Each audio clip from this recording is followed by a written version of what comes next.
asalaamaaleykum mbokk yi safo ak seetaan ITV bisimila ci xibaaru marax wi bu ne saa ma jukki leen ponk yi ci gën a fës. dañu koy doree ak fële ca Bunkiling jigéen ña ba fekk baax ca Kabada daal di dugal bu baax seen loxo ci aar alam gi ni ñu ko defee nag moo di ni dañoo am makkaan bu bees bu nga xam ni Fonds mondial de l'environnement moom moo leen ko financé ñu jël caabi yi nag jébbal ko waa Eaux et Forêts ngir rek xeex lii di yàq alam gi gën a daal di fës ca diwaan boobee ci teewaayu kilifa yi nag ñoom xamle nañu ni daal lépp lu nga xamante ni war nañ ko jël ci ay matuwaay war nañu koo def ngir lii di àll bi ñuy yàq ñu daal di koy bàyyi teg ko ci suuf ndax amul njeexital gu baax ci askan bi. toogaayu ñaxtu fële ca makkaanu jëwriñ ji ñu dénk wàllu caada gi collectif bi ëmb animateur culturel ak éducateur spécialisé naka noonu waa front multi lutte doy na ak groupement des diplômés sans emploi ñi nga xam ne dañoo am seen i lijaasa te amuñu xëy ñoom nag la nga xam ni moo leen naqari mooy daal dañoo bëgg ñu daal di leen jël ci fonction publique ngir ñu am liggéey nee nañu nag parloo geeg beddiku wi loolu la ñu bëgg mu daal di dakk ginnaaw bu jiitu jaraaf bu Dakar jëlee dogal ni dinañu fayal président Lamine Diack caution bi toll ci 327 millions ñii di njabootu Lamine Diack di rafetlu lu ni mel ci kàdduk Papa Massata Diack di doom ci président Lamine Diack ñoom daal njaboot gi ñi ngi xam ne ñi ngi gërëm ak sant waa jaraaf bu Dakar ak dirigeant yi ci dogal boobu nga xam ne jël nañ ko moom Papa Massata Diack rafet njort ni kii di président Lamine Diack dina ñibbisi Korité fii ci réewum Sénégal la.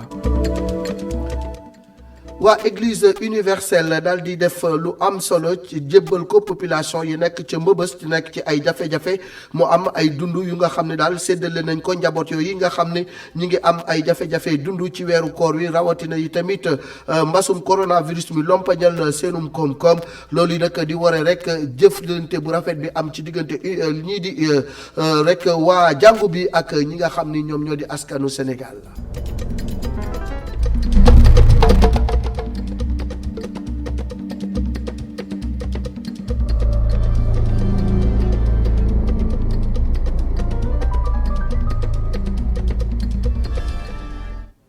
dañuy dem ba fële ca Bunkiling ni ma leen ko waxee woon ci njalbeenu xibaar yi jigéen ñi nga xam ne ñoo fekk baax ca Kabada daal di jël seen loxo dugal ko ci xeex lii di aar alam gi ñoom nag li nga xam ni moom la ñu def mooy rek jël ay caabi makkaan mu bees tàq jébbal ko waa Eaux et Forêts ngir jàppale leen ci xeex gi nga xam ni moom la ñuy xeex ngir aar li nga xam ni moo di environnement bi ñoom nag jigéen ñooñi ci jàppandalu Fonds mondial bi jëm ci wàllu environnement moom moo leen may ba ñu am doole ba tabax makkaan moomu autorité ya fa teew xamle nañu ni nag askan bi faaw ñu gën a góorgóorlu ci aar àll bi ndaxte àll bi bu yàqoo dina yàq dundu askan bi Ousmane Demba ca Sédhiou. ci ndimbalu Fonds mondial pour l'environnement kuréel mi taxaw ngir aar àll yi ca Diallokounda jàppale na jigéen ñi bokk ci ay GIE ñoom tamit jël xaalis boobu tabax ay poste war a dalal ñii di waa Eaux et Forêts Imam Mamadou Diallo mi jiite AVP indi na ci ay leeral. am nañu ay moyens yu ñu financé pour aar àll bi waaye ci moyens yooyu am na fonds bu ñuy tuddee FAYET fonds appui environnement et développement ñu jokko jigéen ñi di ci liggéey ba am si macha allah xaalis bu takku bi ñu waxtaanee ak inspecteur bu bees bi ñu xamal ko ne ñun de suñu xalaat mooy ñu wutal leen fii béréb mu ne ma loolu de su amee moom bu paree rek ñu indi fi ay éléments kon ci la ñu waxtaanee ak suñu partenaire ñu rafetlu ko. ñu waxtaan ak groupement féminin yi président yi ñu engagé ci rafetlu ko ñu dindi xaalis boo xamante ne moom la ñuy tabaxee lii. bi mu jëlee caabi bi ba noppi Amadou Deme nekk sous-préfet bu Bogal rafetlu na lu nu mel. vraiment dañ leen ci sant di leen gërëm bu baax a baax di am kontaante bu baax a baax ci joie yow biñ ci poste bu rafet biñ bu baax biñ tabax fii di wane seen collaboration ak seen jàppoo. ak Eaux et Forêts. poste yu bees yi dina jombalal liggéey waa Eaux et Forêts loolu mooy nekk kaddu bi nga xam ne commandant Ismaïla Niang yëkkati na ko. poste rarement lañ ko doon am xanaa bu dee booru ñaay kon tey bu ñu nekkee fii Diallokounda ñu fiy jox poste day doon loo xam ne day dugg si cosaanu Diallokounda si ñiy jëkk am poste forestier loolu muy lu màgg muy lu rëy mais ñu nit ñu koy rafetlu parce que dinañu permettre agents yi gën a mën a doxal seen liggéey. mais ñu gën a mën a jege askan wi. moom mi nekk njiitu Eaux et Forêts ca Sédhiou di ñaax askan yi gën a dëgëral seen taxawaay ngir sàmm suñ àll yi sa diwaan mi nga xam ne jege na lool ak frontière bu Gambie. dañuy dem ba diwaanu Podor ñëwaat DER nag ñoom daal dinañu jàppale ñi nga xam ne dañuy yëngu ci wàllu mbéyum dër ndax nag am na financement bu am solo bu nga xam ne dañoo am benn unité buy tax lépp lu jógee ci mbayum dër mi ñu mën koo segg ba mu sell soog ko mën a jëfandikoo loolu nag ma nga am ca Podor lu mat ay milliers daal ci wàllu xaalis moom la ñu jël jébbal leen ko Momar Alice Niang Matar Seck. ci lëkkaloo ak USAID kuréel gii di DER financé nag ab start-up muy ab société ci lu tollook ay millions yu bari ci Podor ngir nag jàpp ci organisation wu secteur bi nga xamante ni moo di horticulture. tey dañ fi ñëwoon Ndiayène Pendaaw ak démbu Potou ak ceeb di liggéey ak entrepreneur yi nga xamante ne ñu ngi yëngu si wàllum horticulture lépp di mbayum ak njaay soble pomme de terre ak carotte ak ministre du commerce ñu ngi ñëw fii si plateforme yi ngeen gis si ginnaaw yi nga xamante ne ak suñu partenaire Bay Seddo ak américain yi USAID Nafoore Warsaji ñoo ko financé ak DER bi nga xamante ne moo dugal ligne de financement bu 500 millions de francs CFA pour commercialisation bi ak transformation bi. su weesoo foofu DER fas yéene gunge baykat yi ci taxawal ay magasin de stockage waaye it yombal leen naka la ñuy jotee ci jiwu yu baax. ñu ngi bëgg a jàppale producteurs yi nekk fii pour que lépp luy dem si wàllum stockage hangar stockage ak chambre froide pour que seen soble yi pomme de terre yi ak carottes yi bañ a nëb pour que ñu mun ko jaay à tout moment si année bi loolu ñu ngi siy liggéey te bu soobee yàlla fi ay weer yu néew dinañ ko tàmbale fii si Podor mais tamit si Potou ba Kayar. projet yi bis buñ ci àggee li wér te wóor moo di dana tax ba baykat yi mën a gis seen bopp bu baax a baax ci seen liggéey. toogaanu ñaxtu bu ànd ak kii tamit manifester moom la ñu ràññee tey ca buntu màkkaanu jëriñ gi ñu dénk wàllu caada gi ñi nga xam ne nag ñooy collectif des animateurs culturels ak éducateurs spécialisés naka noonu front multi action wala boog multilutte doy na ñoom itamit ña nga fa woon groupement bi nga xam ne moom moo ëmb ñi yor ay diplôme te amuñu liggéey ñoom tamit ña nga woon ca manifestation ba la nga xam ne daal moom la ñu bëgg mooy ñu daal di leen jël ci fonction publique ngir seen diplôme yooyee ak seen lijaas yooyu daal di mën a am njëriñ nee nañu nag seen plan d'action du yem foofu Matar Nguer. financé leen suñuy projet lii la kuréel gi ëmb éducateur spécialisé yi di yuuxu ca kaw tey jii ñoo ngi daje woon ci buntu ministère bi yor wàllum communication bi ak caada ji. suñu taxawaay fii tey lan waralu ko mooy ay doomu Sénégal dañoo jàng am seen diplôme ñu leen doyut ñu ne def leen concours ñu def concours jàll concours ba pare ñu bañ leen duñ leen recruter mais te formé nañ leen ba pare nanguñu leen recruter te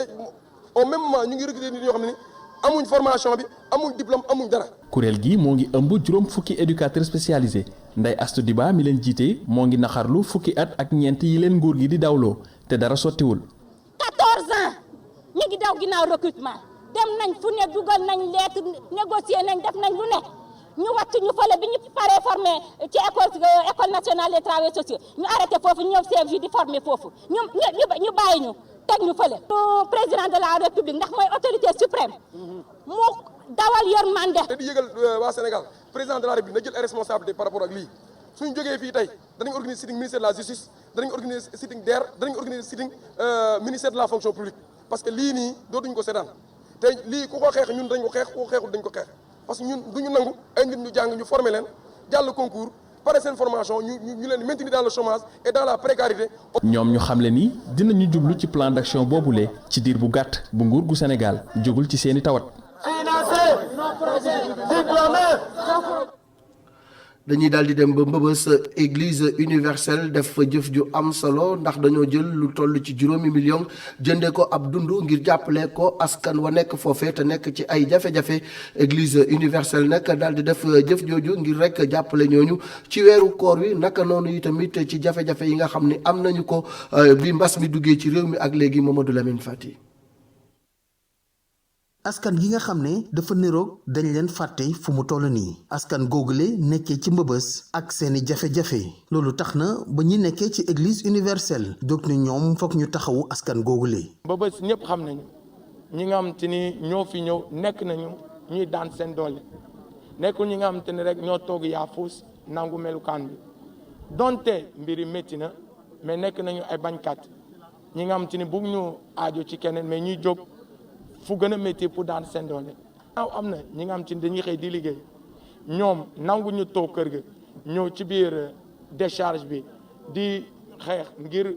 dimbali seen famille sutura seen bopp loolu moo nekk lu njëkk lu ñu yóbbu ñu xalaat Mbëbës. weerum koor waxtu ji nga xam ne dimbalante ak jàppalante dafa am solo bu baax a baax waxtu joojule la église universelle taamu ngir jàppale askan wi dëkkee ci Mbëbës. déjà ñu bëri ñu fi nekk seen dund métti na ak weeru koor bi loolu waral ñu jàpp bésu te bi pour ñu def don yooyu maanaam unité sociale nekk na li nga xam te ni fépp fu am ko sonn ku jaaxle dañuy jóg pour mun la dimbali. ki nga xam ne moo topp ci sous-préfet bu Niayes moom mu ngi rafetlu bu baax a baax jëf ji nga xam ne église bi def na ko rawatina waxtu ji nga xam ne ñu ngi wax feebaru mbas bi lee. mbas bi ñu génn bu nekk xam na ne mbas mi ralentir na activité économique yi am na impact économique ci population yi par ricochet fii ci Mbëbës nga xam ne ñëpp xam nañ ni population yi fi nekk niveau de pauvreté demeewul noonu ñu ñëw jàppale leen ci soutien des populations. askan wi dëkkee ci Mbëbës fii ak ay bés dinañ noppaleku ci wërub dund bile jàppale bu église universelle bi def njaboot ñi nga xam ne ñoo nekkee ci Mbëbës dina leen tax daw bu ñuy daw ngir dund njaboot joojule ñu mun ko toogandi fii ak ay fan. weeru koor weeru ngëneel weeru jaamu yàlla waaye weer la wi nga xamante ni itam askan bi bari na lu nga xam ni dinañ koy jëfandikoo ci wàllu lekk ak lu ni mel bisaab nag bokk na ci li jigéen ñi gën di def di ko def jus bu dog jotee ñu jox ko seeni borom kër ak seeni njaboot ñu daal di koy jëfandikoo Abi Ndiaye Cheikh Diop. fii ci marché Tilène bu Médina jaaykat yi ñoo ngi toog fii ci naaj bu tàng bi di xaar clients yi ñëw ngir jënd li nga xamante ni moom la ñuy gën a jëfandikoo ci weerum koor bi di njaayum bisaab jaaykat bi mu ngi ñuy xamal ne ci njaayum bisaab bi mu ngi ci gis boppam bu baax. njaayum bisaab bi commencement bi day dox bu baax nit ñi dañuy ñëw jënd parce que commencement koor bi dañoo bu ñu ndogoo naan lu sedd affaire yooyu noonu clients yi ñu ngi ñëw ndànk-ndànk rek mu ngi dox tuuti. ñu ngi sant yàlla si la ñuy faj suñu soxla yor suñu kër. beneen jaaykat ñu fekk ko foofu mu toog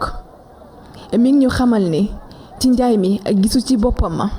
te di ñu xamal ni dara waralu ko lu dul mbas mi. nit ñi nanguwuñ koo jënd lu seer te bisaab bi dafa seer passé wuñu pot 500 pot 400 nanguwuñu sax 500 yi 400 rek la ñuy jënd mbés fukki dërëm daal moo gën a dox ndax nit ñi moom xam nga dëkk bi amul xaalis. weeru koor bi moom njaay bisaab bi doxutoon ndax bisaab bi seerutoon ay 200 la ñuy fay pot 250 te xam nga loolu baaxut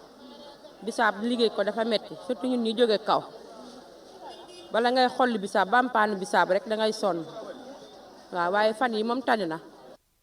beneen jaaykat bi ñu fekk mu toog ci place sama moom bëggul dara lu dul ñu gersu ko. bisaab bi yenn saa yi mu dox yenn saa yi du dox te bisaab bi la ñu yaakaar ñun dañuy béy. mbéy mi la ñu yaakaar mbéy mi yenn saay mu dox yenn saay du dox ñu di leen ñaan dimbal ku ñu mën a dimbal jàppale ñu rek ñun moom ñu jël. danga yendu fi ba ngoon jot nga jaay ay ñeenti téeméer nga jaay ñaar téeméer yenn saay nga jaay juróom-benn téeméer nga bokk cee añ bokk cee reer bokk cee ndekki xam nga loolu moom mënul tekki joboot. weeru koor di weer woo xamante ni dañuy jëfandikoo lekk lu bari di weer woo xamante ni itam njaayum bisaab bi dafay dox bu baax waaye du saa su ne.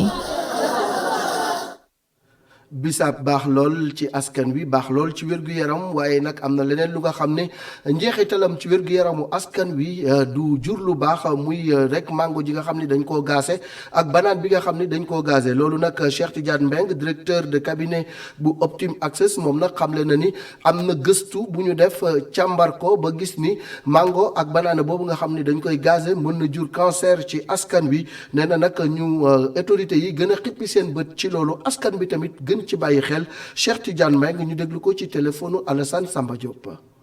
même bu fekkee ñoom xool nañ mbir mi donc daal gis ni mënul joxe cancer li am ba des mooy boo xoolee sax médecins yu bëri diététiciens yu bëri léegi li ñuy jàpp mooy nit ki li muy lekk lu mu gën a naturel moo gën produit chimique yu bëri ñu dem ci lekk xëy na xamaguñu effet bi même bu ñu xamagul effet bi li muy def ci wér-gu-yaramu nit dinañu tamit ñaareel bi mooy am dem ba nga xam ne gis na ni yi da xal xamuñu ko waaye day yàqal donc manger naturel daal lekk sans def ci ay produits chimiques loolu moo gën ci nit li ñu gënal ci ci wàllu koom-koom mooy banaana yi ñuy lekk jóge suñu réew te bu ñu nee léegi banaana naturel ñun moo ñu gënal moom la ñu bëgg day tax ba banaana yi jóge bitim réew boo ko bëggee ñu lekk ko fii indi ko Sénégal surtout bitim réew bu sori boo ko bëggee indi Sénégal te ñi mën koo lekk bu ngeen demee ñiy jaay banaana yi di koy wàcce ay conteneur banaana yu verte lay nekk yu dëgër est-ce que banaana yooyu mat na bu fekkoon ne dañ koy dagg mat Côte d'Ivoire ba xel nangu na ni bala moo egsi fii du ñàkk lu bëri dina ci yàqu te loolu nag amul ci suñu banaana réew yi muy banaana yi jóge Tambacounda wala yi jóge Sédhiou jóge Goudomp donc banaana yooyu mën nañ ko dagg mu mat baa mu ñor sax indi ko Dakar wala yóbbu ko Fouta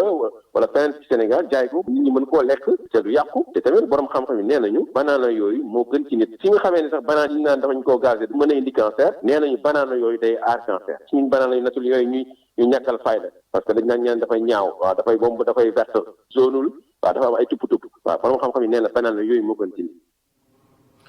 ñu daal di àddu jëmale ci bésub fukki fan ak juróom-ñett ci weeru avril mooy bés bi nga xam ne moom la ñu jagleel wàllu monument ci àdduna bi monument lan mooy njëriñam askan bu bëri gis ni daal ñoom gisuñu ci njëriñ te itamit xamuñu sax loolu ban njëriñ la am Pape Mbaye Diaw. Monument de la Renaissance africaine, porte du millénaire, statue Demba et Dupont sénégalais yu bëri di xamle rek ne Sénégal dafa bëri ay monument yoo xamante ni amuñu benn njariñ góor gi nag ñu taseeg moom ci quelques mètres statue Demba et Dupont fële ca port autonome bu Dakar mi ngi ñuy xamal rek ne yenn statue yi day indi sax mer ci askan wi. bon monument yi man njëriñam daal taxu ko bëri parce que bu doon ne monument yoo xam day retracer histoire du Sénégal. Quand on nous parlait de Lat Dior, Maba Diakhou, ainsi de suite, ça pourrait nous servir parce que bon, demain encore nos enfants, nos futurs, dinañu mën a au moins am ay repères dinañ mën xam au moins histoire du Sénégal quand on leur raconte l'histoire du Sénégal dinañ mën am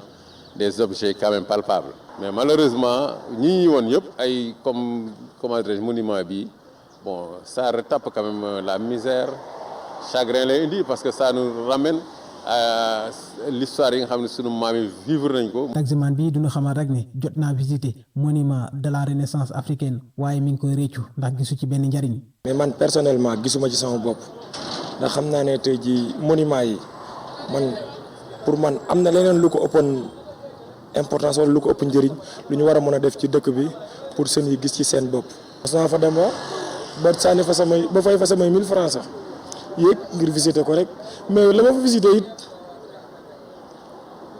gisuma ci sama bopp daal gisuma ci njëriñ it waaw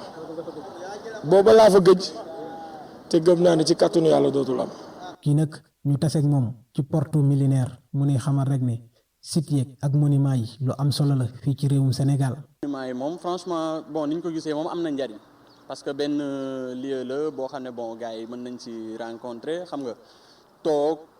noppalu ñenn ñi bon pour se divertir aussi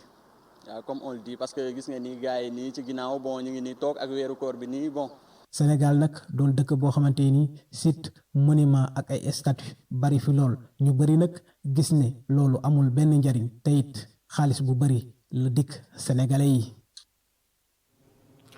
ñu àddu jëmale ci mbiru président Lamine Diack waa Jaraaf bu Dakar ak dirigeant ya daal di jël dogal ni dañu koy fayal li nga xam ni moo di caution bi toll ci $200 millions ak ñaar fukk ak juróom-ñaar loolu nag njabootu Lamine Diack di ko rafetlu bu baax rawatina doom ja Papa Massata Diack mi nga xam ni am na yaakaar ni papaam dina ñëw korité fii ci réewum Sénégal di ca gërëm di ca sant bu baax dirigeant Jaraaf ci geste bu rafet boobu Papa Massata Diack ñu déglu ko ci jokkoom ak Alassane Samba Diop. buñ ko yëgee sant yàlla lañu def ba pare nag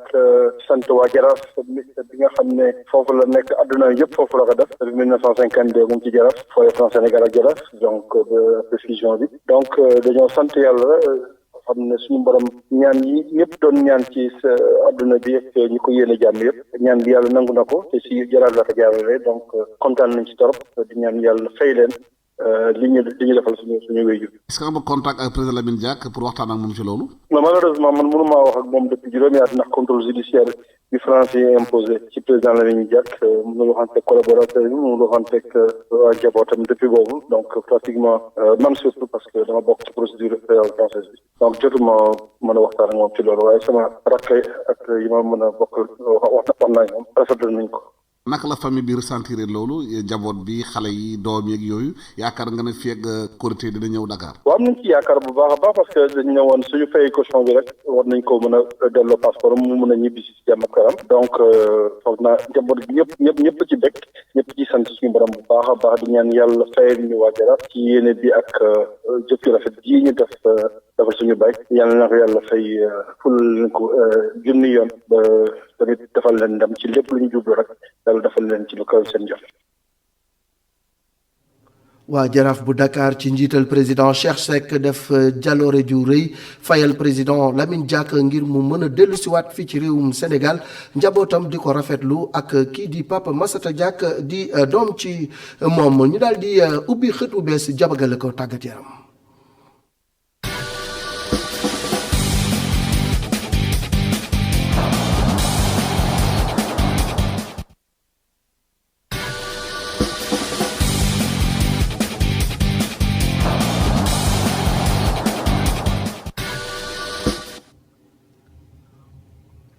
ma daal di dalal sama turandoo Pape Malick Diaw Pape Malick maa ngi lay nuyu di la ziar dañuy daal di dem ba fële nga xam ni moo di Europe mu am coow lu fa jub am club yu mag yu am doole yu nga xam ne daal danoo bëgg a indi ko beru daal di koy tuddee Super League loolu nag jur na coow lu bari ca diwaanu Europe. mu bokk ca diwaanu Europe ndax boobu lay xibaar ni ki dimanche jëm lundi ji tey ci la ñaar wala bokk fukki club ak ñaar amal li nga xam ne moo di décision boobu la ñu daal di jër ngir taxawal li nga xam ne moo di Super League muy mbir moo xam ne jamono ji ca Europe mu ngi fay daal di lëmbee. ndax boobu la compétition mel na ni bu taxawee ñii di waa UEFA rawatina ak Ligue des champions moo xam li nga xam ne sax moo di Europa League daañu am problème ci wàllum koppar ndax boobu la compétition mel na ni fukk ak ñaari équipe yu gën a am solo ci wàllum Europe moom lañ daal di dajale te ñooñu taxawal boobu la compétition mel na ni ki atum 2022 gi la ñuy waajal ngir taxawal li nga xam ne moo di Super League googale ngir mu tàmbali ngir am ci ay leeral dañ ci ànd ak Cheikh Hassana Fall.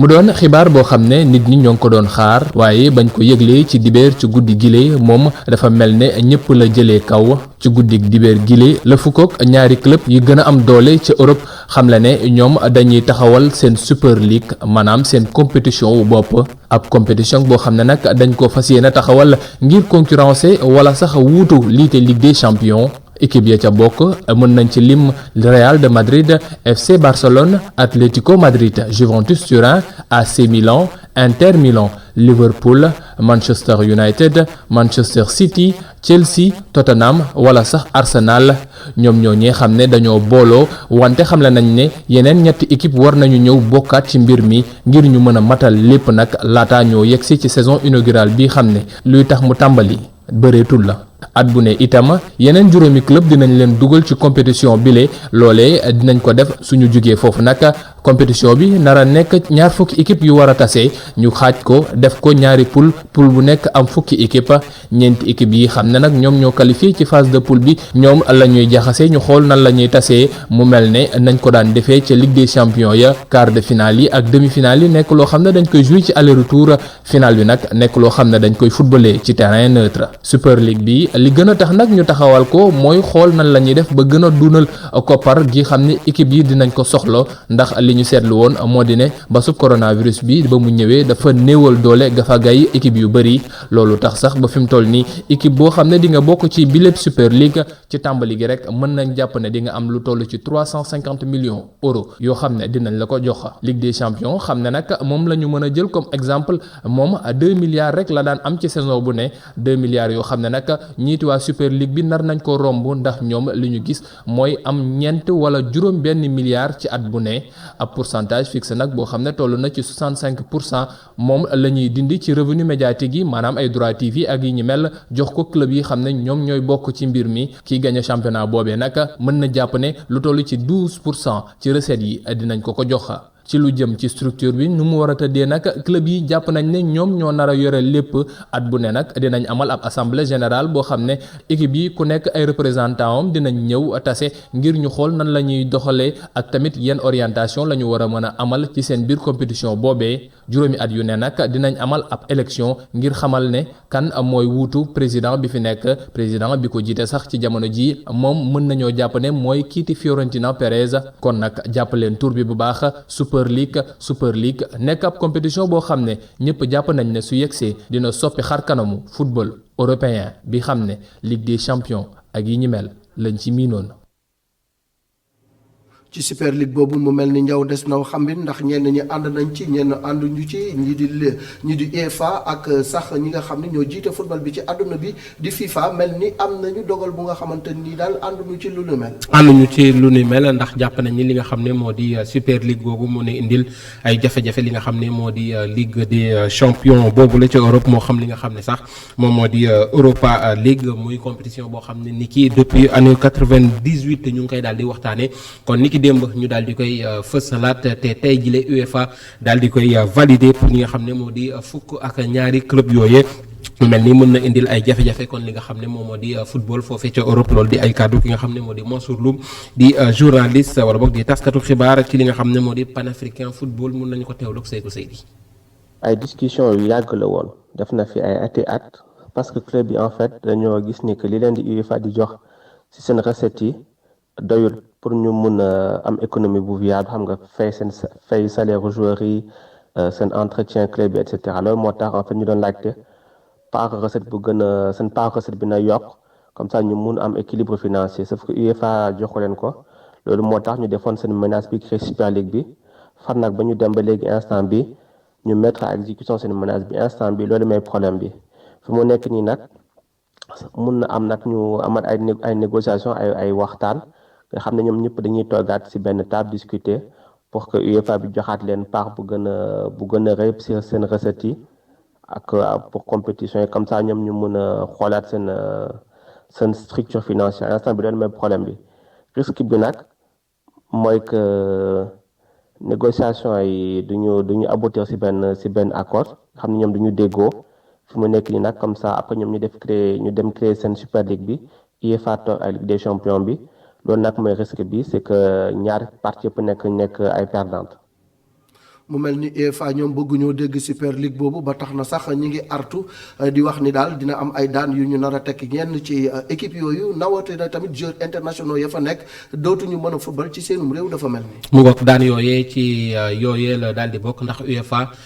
li nga xam ne moo di taxawaayam jamono ji moo di xeex bu baax li nga xam ne moo di super league googule te jamono ji menace gi muy daal di taxawal moo di li nga xam ne moo di club yooyee nar cee bokk dañ leen di génne ci compétition yooyee di am ci Europe wala ci monde bi sax benn ci di Ligue des champions waaye it ñaareelu daan gi dina doon ndaw ya nga xam ne ñu ngi fay daal di yëngu ñoom bu fekkee d'accord nañu compétir ci Super League boobu le dootuñu mën a défendre seen couleuru équipe nationale loolu lay waral ki nga xamee ni moom moo di Adama Ndione yëkkati kàddu jëmee ko ci boobu les sanctions ndax xelam dem na ci Coupe d'Afrique des Nations te dina doy waar loolu ñu amul Coupe d'Afrique des Nations te du am Sadio Mané Riyad Mahrez Edouard Mendy wala ki nga xam ne moo di Mohamed Salah ñu teewlu ko Sékou Seydi. ñun ci doomu Afrique yi ci anam woo xamante ni nii war na mën a am benn conséquence ci suñu équipe yi man jàpp naa ne xëy na conséquence positive bi mënul nekk wala boog dana jafe ndax UEFA moo amee mbir mi ak la nga xam ni moo di ligue boo xam ne club Europe yi ñoo ko ŋànk benn mbir rek laa xam ni xëy na mën nañ cee mën a gis suñu bopp ci wàllu conséquence bu xaw a jafe moo di suñu joueurs yi nga xamante ni ñi ngi joué ci club yooyu ca Europe suñu demee ba maanaam ba ñu fexe ba sanctionné club yooyu ba ne leen yéen sax faf joueurs yi nga xam ni mooy ñoom ñooy joué ci yéen su fekkee ni dañoo nangu ci mbir moomule dañ leen di dàqandi ñu nag waa UEFA ak CAF dañ leen di ak FIFA dañ leen di dàq ba daanaka bu ñu joué ci seen ligue bi sax danañ leen andil ay jafe-jafe loolu nag dana indi problème ndax ñun ñi nga xamante ni ñun ñooy néew ji doole yi soo bëree danañ dal sa kaw soo bëree ñu dal sa kaw donc liy war doomu Afrique yi mooy ñu daal di moytu toog teg xaar ba xam mbir mi nan lay tëddee soog a maanaam daal amal une quelconque décision. mbir mi daal doy na waar daañu xool fan la war nañ di mujjee ki gëtam waaye nag ba léegi rek doomu Afrique yi rawatina doomu Sénégal yay football ca Europe la ñu daal di dem seeti ndax ñenn ci ñoom muy attaquant yi dafa mel ni caax yi da leen a réer ci ayu bés bi ñu génn. ni ki weekend bi mel ne ni caax yi yënguwul pour li nga xam ne moo di sénégalais yi moo xam Diao Baldé Keita Moussa Konaté Habib Diallo wala Boulaye Dia ñoom ñi nga xam ne comme niñ koy waxee ils sont restés muets maanaam yënguwuñu benn yoon ci li nga xam ne moo di weekend gile waaye mun nañ jàpp li nga xam ne moo di titularisation bu njëkk bu John Lopy ak clubam boobu di Stade de Reims Alfred Gomis moom daal di réaliser ab clean sheet ak Nampalys Mendy moom mi nga xam ne dafa daal di fekki Edouard Mendy ci FA Cup ci li nga xam ne moo di foofee ca Angleterre loolu lépp ñu ànd ceeg Cheikh Diop.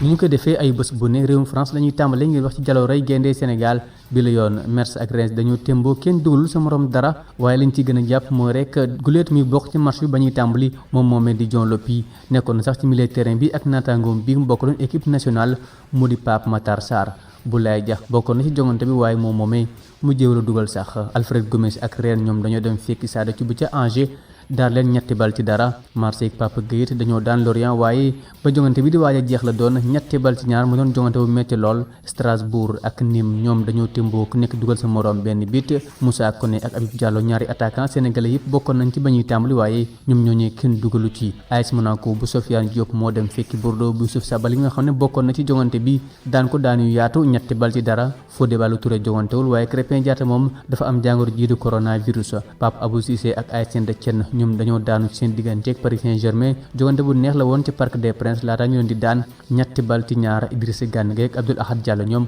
bokk ñu woon ci jogante boobee Angleterre foofee Leicester bu Nampalys Mendy qualifié na final bu FA Cup ñoom ñooñee ñoo daan Southampton benn bal ci dara ñu war a sax fekki Chelsea bu Edouard Mendy ca final boobee Italie foofee Kalidou Koulibaly ak Naples ñoom dañoo témbu ak ki jiitu ci championnat bi mu di Inter de Milan Ibrahima Mbaye bokk na ci ndam lu yaatu li Bologne am ci seen diggante ak Spezia ñeenti bal ci benn ma nga doon amee ci Stadio Renato Dall'Ara Keita Diao Baldé moom it bokk na ci ndam li nga xam ne Sampdoria am na ko ci seen diggante ak Hellas Verona la woon ñetti bal ci benn. dafa mel ni que nag suñu gars yi dañoo woor moo tax caax yi réer leen. kon na koor gi gaaw jeex incha allah na koor gi gaaw jeex jërëjëf Pape Malick loolu mooy jeexal jotaayu xibaar bi ñuy jaajëfal ñëpp ñi nga xam ne ñoo jàppoon ci liggéey bi ba mu egsi fii naka noonu Ablaye Ndiaye Modou Diouf doomu xiinin ak Moustapha Gabar Diop ñu daal di jox Cheikh Assane Fall ca geneen wàll ga mu daal di wéyal ak la Total.